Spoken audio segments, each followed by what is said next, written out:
വിശുദ്ധ മത്തായി സുവിശേഷം അധ്യായം 7. അക്കാലത്ത് യേശു തൻ്റെ ശിഷ്യന്മാരോട് അരുൾ ചെയ്തു, ചോദിക്കുവിൻ, നിങ്ങൾക്ക് ലഭിക്കും; അന്വേഷിക്കുവിൻ, നിങ്ങൾ കണ്ടെത്തും; മുട്ടുവിൻ, നിങ്ങൾക്ക് തുറന്നു കിട്ടും. ചോദിക്കുന്ന ഏവനും ലഭിക്കുന്നു, അന്വേഷിക്കുന്നവൻ കണ്ടെത്തുന്നു, മുട്ടുന്നവന് തുറന്നു കിട്ടുകയും ചെയ്യുന്നു. മകൻ അപ്പം ചോദിച്ചാൽ കല്ല് കൊടുക്കുന്ന ആരെങ്കിലും നിങ്ങളുടെ ഇടയിലുണ്ടോ? അഥവാ മീൻ ചോദിച്ചാൽ പാമ്പിനെ കൊടുക്കുമോ? മക്കൾക്ക് നല്ല വസ്തുക്കൾ കൊടുക്കണമെന്ന് ദുഷ്ടരായ നിങ്ങൾ അറിയുന്നുവെങ്കിൽ നിങ്ങളുടെ സ്വർഗസ്ഥനായ പിതാവ് തന്നോട് ചോദിക്കുന്നവർക്ക് എത്രയോ കൂടുതൽ നന്മകൾ നൽകും. മറ്റുള്ളവർ നിങ്ങൾക്ക് ചെയ്തു തരണമെന്ന് നിങ്ങൾ ആഗ്രഹിക്കുന്നതെല്ലാം നിങ്ങൾ അവർക്ക് ചെയ്തു കൊടുക്കുവിൻ. ഇതാണ് നിയമവും പ്രവാചകന്മാരും. ഈശോയിൽ ഏറ്റവും സ്നേഹമുള്ള പ്രിയ ദൈവമക്കളെ, ഈ വിശുദ്ധ പ്രഭാതത്തിൽ നാം ദൈവത്തിരുസന്നിധിയിൽ പ്രാർത്ഥനാപൂർവമായിരിക്കുമ്പോൾ ദൈവാന്വേഷണത്തിൻ്റെ ആത്മീയത നമുക്ക് ധ്യാനിക്കാം. ദൈവമായ കർത്താവ് മക്കളെ നമ്മെ സൃഷ്ടിച്ചത് ദൈവത്തെ അറിഞ്ഞ് സ്നേഹിച്ച് അവിടത്തേക്ക് ആരാധന നൽകി അവിടുത്തെ പ്രിയ മക്കളായി ഈ ഭൂമിയിൽ ജീവിച്ച് നിത്യമഹത്വത്തിൻ്റെ സമ്പൂർണ്ണ കൃപ സ്വന്തമാക്കുവാൻ വേണ്ടിയിട്ടാണ്. അതുകൊണ്ട് തന്നെ ദൈവമനുഷ്യ സ്നേഹബന്ധം, അപ്പനും മക്കളും തമ്മിലുള്ള സ്നേഹബന്ധത്തിൻ്റെ അടയാളമായി ഭൂമിക്ക് ക്രിസ്തു നൽകുന്നു.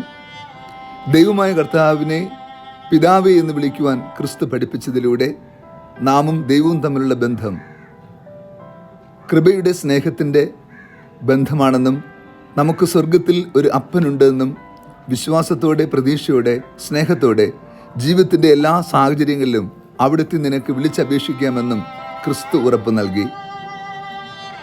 ക്രിസ്തു തൻ്റെ പിതാവിനെ ഭൂമിയിലെ സകലരുടെയും വത്സല പിതാവാക്കി മാറ്റി.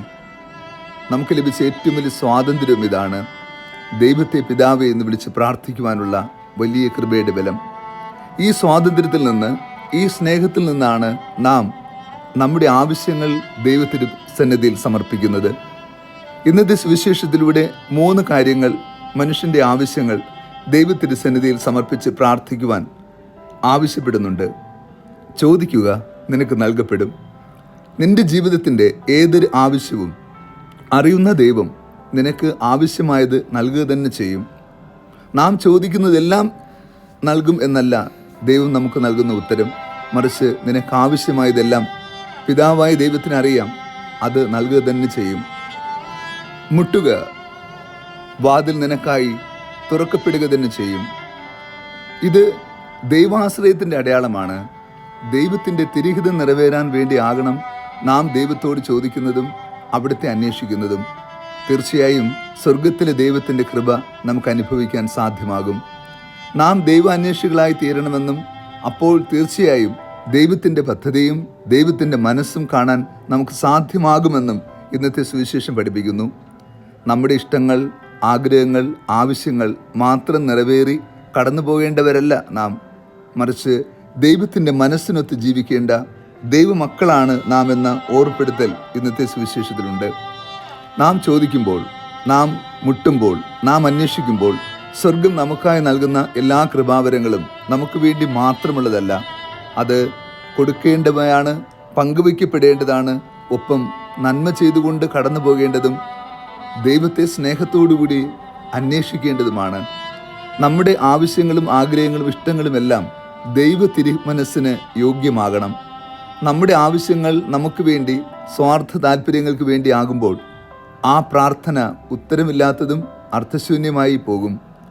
ഇന്നത്തെ സുവിശേഷത്തിൻ്റെ അവസാന ഭാഗം ഏറെ ശ്രദ്ധായകമാണ്. വിശുദ്ധ ബൈബിളിലെ സ്വർണ്ണ നിയമമാണ് നൽകുക. മറ്റുള്ളവർ നിങ്ങൾക്ക് ചെയ്തു തരണമെന്ന് നിങ്ങൾ ആഗ്രഹിക്കുന്നതെല്ലാം നിങ്ങൾ അവർക്ക് ചെയ്തു കൊടുക്കുവിൻ. ഇതാണ് നിയമവും പ്രവാചകന്മാരും.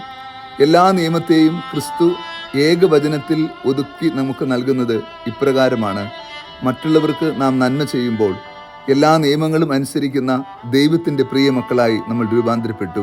അപ്രകാരമുള്ള ഒരു ജീവിതചര്യത്തിലൂടെ ക്രിസ്തുവിനെ യാത്ര ചെയ്യാൻ ഈ കാലഘട്ടത്തിൽ നമുക്ക് പ്രാർത്ഥനാപൂർവ്വം ശ്രമിക്കാം. ദൈവത്തിൻ്റെ കരുണയ്ക്കായി യാചിക്കുകയും ചെയ്യാം. കർത്താവ് നിങ്ങളോട് കൂടെ. സർവശക്തനായ ദൈവം, പിതാവും പുത്രനും പരിശുദ്ധാത്മാവും നമ്മെ സമൃദ്ധമായി അനുഗ്രഹിച്ച് ആശീർവദിക്കുമാറാകട്ടെ. ആമേൻ.